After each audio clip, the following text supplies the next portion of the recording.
This Holi, I landed in Delhi. One handbag, one backpack, and a suitcase. Walking home from the metro. Clearly exhausted, clearly a traveler, and clearly wanting to go home. And then, water balloons. A group of people targeting a clearly exhausted woman dragging her luggage at the streets of Delhi at night. And their defense? Bura na mano, holi hai. Bura na mano? As if those three words were a license. As if saying those words first would make whatever comes next acceptable. And I stood there thinking, this is it. This is civic sense in India. In three words. Bura na mano. Because as long as nobody feels bad, no one has to take the responsibility. Today I want to have a very honest conversation about civic sense in India. Not just abroad, not at the Great Wall of China, not at the airport terminals in Vietnam. Right here, in our buildings, in our streets, in our flights. Because the truth is, we are all same people everywhere.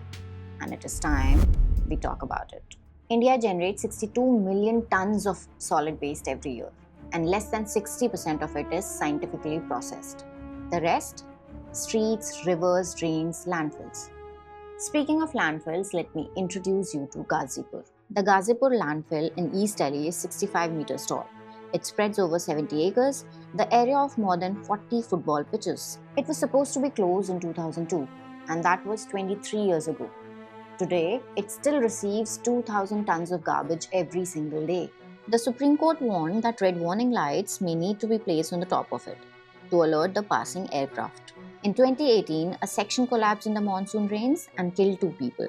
In April 2024, it caught fire, burned for nearly 24 hours, toxic fumes spread across densely populated residential areas, children and elderly residents reported eye irritation, throat burn, breathing difficulty. It is still growing. The mountain of garbage did not appear from nowhere. It was built one wrapper, one plastic bag, one truckload of garbage at a time by a city of people who looked at the street and thought someone else would deal with it. This is India's civic sense problem. Let me paint some scenes. The uncle who sweeps his house spotlessly every morning and then dumps the garbage just outside the neighbor's wall. His house is clean. The street, not his problem. The person who cleans their car at a traffic signal, collects the rubbish and then opens the window and drops it straight on the road. The family doing a puja, leaving flowers, diyas, plastic bags floating in the rivers. Ganga Mata ki Jai. And the Ganga herself. 75% of its pollution comes from domestic sewage and waste. Not industry. Us. We are a country where people wear helmet to avoid fines and not to protect lives. Where we switch off the electricity to save the bills and not because power is a shared resource.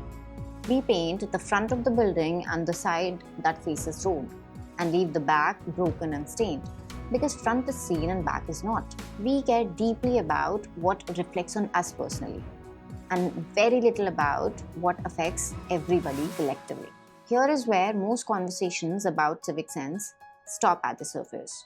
Indians are dirty, no discipline, no education. That's lazy. That's not even the correct answer. The real answer is more uncomfortable and way more interesting. There are 3 things happening that people rarely name correctly. The first is the bystander effect applied to public places. The bystander effect, discovered by psychologists Dale and Latane in 1968, is a phenomenon where the more people witness a situation, the less likely an individual is to act. Because everybody thinks it is somebody else's responsibility. In India, it plays out like the street is already dirty. मेरे एक wrapper से क्या होगा? कोई ना कोई तो साफ कर ही देगा. But here is the terrifying mathematical reality. If every one of India's 1.4 billion population thinks the same, the streets will never get cleaned. And it doesn't. The second is public versus private space collapse. In India, there is a very clear hierarchy. Your home is sacred, you sweep it every morning, you remove your shoes at the door, and you will never throw garbage in your own kitchen. But the street? That is government's problem. Koi aur dekh lega. This difference, private space equals my responsibility and public space equals nobody else's responsibility, it's not a character flaw. It is a culturally encoded belief system that has developed over decades of governance failure. When people have no faith that their contribution will make a difference, because the system does not reinforce it, they stop contributing. The third is the most uncomfortable one. It's about enforcement. Surveys repeatedly show that 70% of Indians believe others won't follow the rules anyway. So, when everyone believes that no one else will comply, the rational choice is not to comply yourself. Economists call this a Nash equilibrium of civic failure. Everyone is playing the logical move given their assumptions about others, and the collectively logical move produces a collectively catastrophic result. No one is being irrational, and yet the result is a disaster.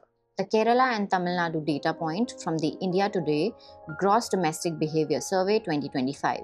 Higher literacy, higher enforcement, higher trust in systems, and higher civic behavior. It's not magic, it's structural. The problem is not Indian people, the problem is the Indian systems. Let's move to a slightly different setting now. Indian aviation. India banned alcohol on domestic flights in 1994. Why? Because the Ministry of Civil Aviation received so many complaints about passengers getting drunk and misbehaving that they had no choice. 1994, 3 decades ago. And yet, the international flights serve alcohol, and some passengers apparently treat it as a competitive sport. In November 2022, Shankar Mishra urinated on a 72-year-old woman in business class on a New York Delhi flight, Air India. She was asleep and he was drunk. In 2024, a drunk passenger on an Air India Delhi Bangkok flight urinated on a company's managing director sitting next to him. In May 2025, a drunk passenger on an Indigo Delhi Shirdi flight molested a flight attendant near the aircraft toilet. And at some point, a drunk Indigo passenger on a Delhi Bangalore flight tried to open the emergency exit door mid-air. Air India subsequently modified their entire alcohol policy. Cabin crew received guidelines on how to tactfully refuse passengers for more alcohol. Tactfully, because telling an adult that they have had enough apparently requires a policy document and training. Now, here is where people will expect me to say, but Indians behave so much better in abroad. I'm not going to say that because it's not true. In July 2019, an Indian family was caught at a Bali resort throwing hotel items over the villa wall before checkout. Dining spoons, robes, pool towels, doormat, hair dryer, TV remote. And the man's response when caught, I will pay for this. Not sorry, not I shouldn't have done this, name the price. As if everything has a price and nothing has a principle. April 2026, same story. Different hotel in Bali, different Indian family, same bag, same items. May 2026, Garba on a Vietnam airport tarmac next to a parked aircraft. Ground crew had to intervene. The Great Wall of China, Garba to Chagoda, at a UNESCO World Heritage Site. The 124th floor of Burj Khalifa. Matching t-shirts, same Garba circle. Train streets in Hanoi, where people pass at dangerous proximity, dancing to Chaiya Chaiya on the tracks. There is a Swiss hotel that reportedly put up a notice specifically for Indian guests, and Thailand has already moved India out of its visa exemption regime, partly because of pattern of behavioral incidences that became impossible to ignore. Now, the issue is not Garba. Garba is beautiful. The issue is not being Indian. The issue is complete inability to read the room, the inability to ask question whether this is appropriate here, right now. And that inability does not switch on at the airport. It travels with us because it was never about the space. It was about the habit of thinking. What I want to do takes priority over the space I am in. Back home or abroad, same person, same habit. I don't want to end on the problem because this is changeable and I can prove it. Japan has almost no public bins, yet it is one of the cleanest countries in the world. Why? Because civic responsibility is taught from age 5. Children clean their own classrooms. There are no janitors in the Japanese schools. The lesson is taught early and enforced consistently. Public space is your space. You made the mess, you clean it. That lesson was never taught at Indian schools. Not systematically, not once. Indore, India's cleanest city for 7 consecutive years, didn't get clean through awareness campaigns or posters. It got clean through 2 things: consistent enforcement with real consequences and a garbage collection system reliable enough that people could actually trust it. When you segregate your waste and the truck actually comes, you keep segregating. When you segregate your waste and the truck stops for 3 weeks, you also stop. Trust flows in both the directions. Citizens follow rules when the government fulfill obligations. In India Today survey found that civic conduct shows significant regional variations based on social conditioning, local governance, and community culture. Translation: it is changeable. It has changed in some places, so it can change everywhere. But it requires both sides to move. I want to say something directly to the people watching this. I'm not standing outside this problem. I'm describing a pattern that I have witnessed, that I was on the receiving end of. Some people holding water balloons on a holy night, thinking that saying "Bura na mano holi hai" will give them the permission. बुरा ना मानो होली है. The problem is not that we do not know better. The problem is that we have decided that knowing is enough, that awareness without action counts.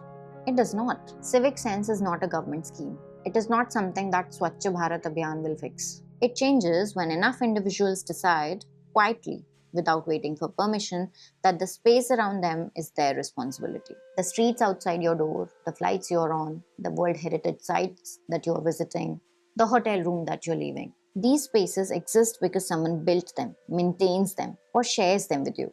They deserve the version of you that behaves as if someone is watching, even when no one is. Drop a comment and tell me which single civic sense violation bothers you the most every single day. And share this with someone who says "Bura na mano" before doing something he knows is wrong. Subscribe to my channel for psychology, power, and truth that takes courage to say out loud. We keep waiting for India to change, and India is waiting for us.